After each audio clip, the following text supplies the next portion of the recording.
Assalamualaikum warahmatullahi wabarakatuh.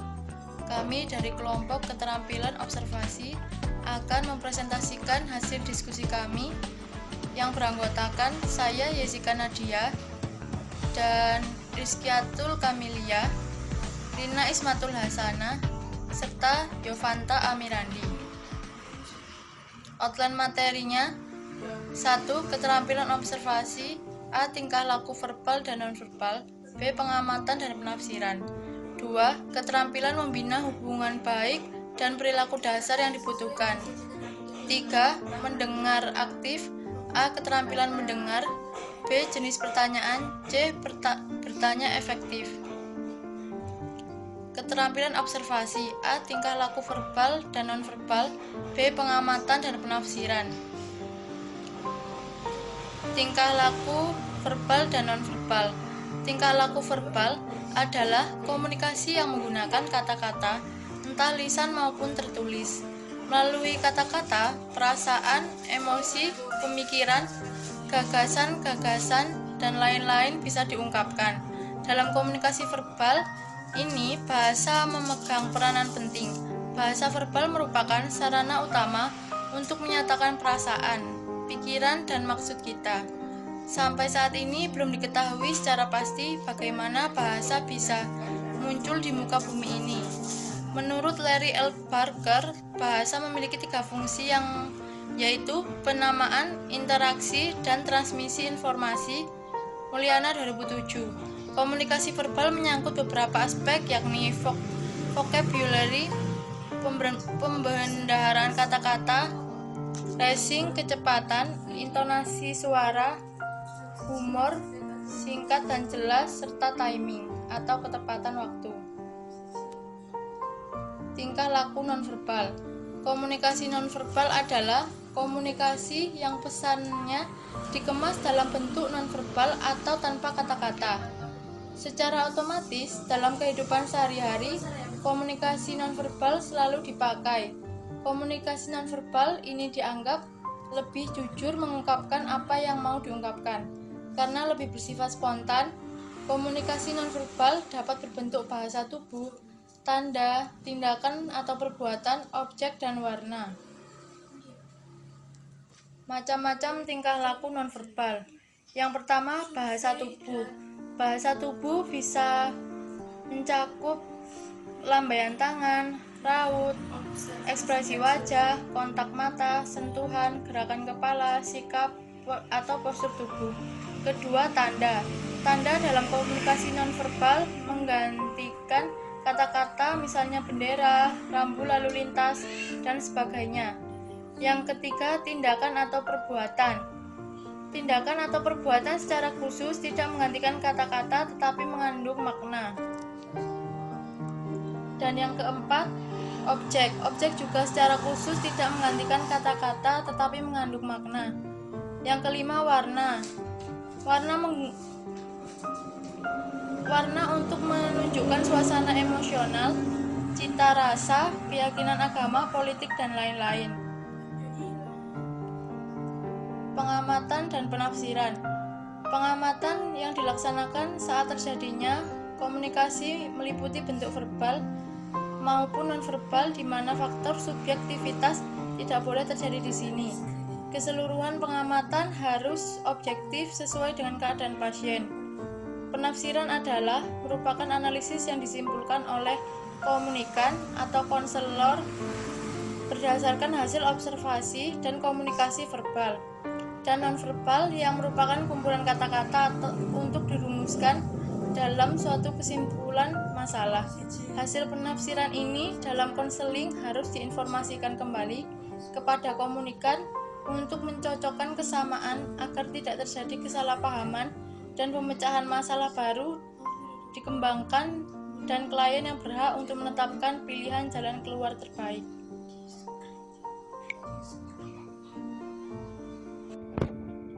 Keterampilan membina hubungan baik dan perilaku dasar yang dibutuhkan. B. Keterampilan membina hubungan baik. Yang pertama, membina hubungan baik.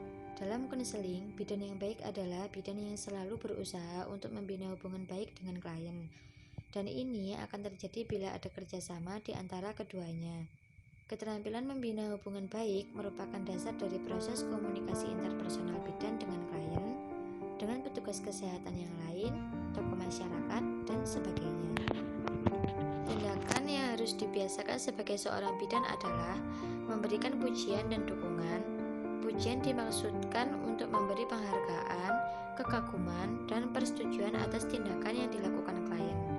Memberi dukungan adalah memberi dorongan, kepercayaan, dan harapan. 3 hal penting yang perlu diperhatikan agar hubungan baik berjalan. Yang pertama, menunjukkan tanda perhatian verbal. Yang kedua, menjalin kerjasama. Dan yang ketiga, memberi respon yang positif, pujian, dan dukungan. 2. Sikap dan perilaku dasar yang dibutuhkan. Keterampilan membina hubungan baik merupakan dasar dari proses komunikasi interpersonal. Selain itu, sikap yang harus dimiliki adalah soler, yang merupakan singkatan dari S. Face your client squarely, yakni menghadap ke klien, dan smile or nod at client, yakni senyum atau mengangguk ke klien. O. Open and not judgmental facial expression, yakni ekspresi muka menunjukkan sikap terbuka dan tidak menilai. L. Lean toward client atau tubuh condong ke klien.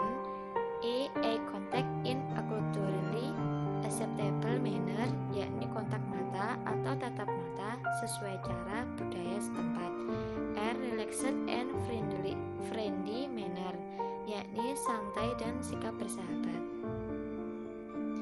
Seperti yang telah digambarkan pada tabel berikut. Tingkah laku yang diamati. Yang pertama, menyediakan lingkungan fisik yang dapat membuat klien merasa nyaman. Centang pada kolom ya apabila dilakukan oleh konselor. Centang pada kolom tidak apabila tidak dilakukan pada konselor. Catatan berisi uraian tentang pengamatan atau bila variabel pengamatan tersebut tidak berlaku. Mendengar aktif. Mendengar aktif adalah memberi umpan balik atau merefleksikan isi ucapan dan perasaan, yaitu merangkum, merefleksikan isi ucapan dan refleksi perasaan. Keterampilan mendengar. Menjadi pendengar aktif bagi konselor sangat penting karena 1. Menunjukkan kepedulian, 2. Merangsang dan memberanikan klien beraksi secara konselor, 3. Menimbulkan situasi yang mengajarkan, 4. Klien membutuhkan gagasan baru. Untuk mencapai tujuan dari komunikasi perlu saling memahami dan saling mendengarkan. Dalam komunikasi terapeutik, bidan perlu mempelajari keterampilan mendengar secara aktif. Keterampilan mendengar yang perlu diperhatikan adalah sebagai berikut. 1. Mendengar keluhan klien dengan tanpa memotong pembicaraan. 2. Beri kesan mendengar dan memahami apa yang diungkapkan klien. 3. Jawab setiap pertanyaan dengan sabar dan penuh perhatian. 4. Beri penjelasan singkat, lengkap, dan mudah dimengerti serta ulang informasi penting yang perlu diketahui klien. 5. Gunakan istilah umum bukan istilah medis. 6. Tunjukkan komunikasi verbal dengan senyuman dan perhatian. Untuk menjadi pendengar yang baik, konselor harus memiliki kemampuan sebagai berikut. Yang pertama, mampu berhubungan dengan orang di luar kalangannya, seperti tenaga medis dengan kliennya. Yang kedua, mempunyai cara-cara untuk membantu klien, seperti ketika ada klien yang ingin melakukan KB, kita harus memberikan edukasi terlebih dahulu. Yang ketiga, memperlakukan klien untuk menimbulkan respon yang bermakna. Contohnya ketika kita melakukan edukasi, kita harus melakukannya dengan baik dan dapat dimengerti oleh klien. Yang keempat, bertanggung jawab bersama klien dalam konseling.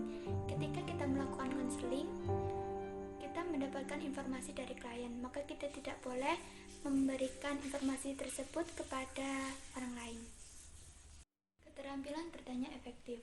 Pertanyaan merupakan unsur yang penting untuk dilaksanakan dalam berkomunikasi, untuk mengembangkan pembicaraan dan memancing komunikan agar bisa mengungkapkan ide, gagasan, dan perasaannya. Pertanyaan lebih sulit untuk dipelajari dan dijelaskan daripada dipraktikkan.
mengarah.